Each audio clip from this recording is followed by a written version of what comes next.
Lokal.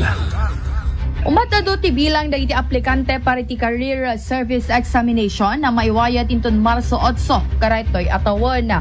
Inbatad ni Ms. Kathleen Joybel de la Cruz, Senior Human Resource Specialist iti Civil Service Commission, umabot iti 1,800 sa 10 dagiti ag-examine iti professional level, idinto atallo gasot ket maysa ti sub-professional level nga agdago pa iti 2 gasot wenno 2,000 sa gasot sa 10 nga examiners.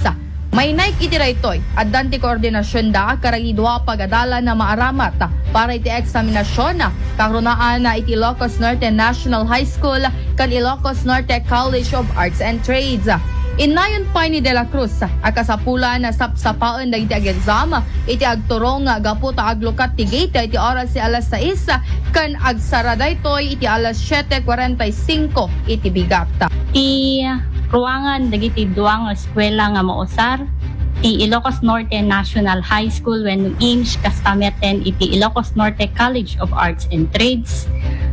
Malukatan iti gates iti oras iti alas 6 iti bigat ket agrikap daytoy apo iti alas 7:45 iti bigat apo. So kadaytoy nga oras addanto agpaay nga verifier tayo nga pagdamagan tayo kadagiti lokasyon dagiti room assignments tayo numan pay ti kasta mabalindan apo nga kitaen iti CSC website tayo no ayan na dagiti umuno nga papananda no ayan na nga eskwela kastameten iti room assignments tapno no al-alisto danton nga mapan iti aldaw iti panag-exam.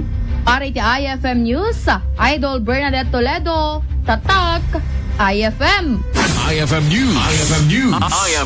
IFM News. Lokal.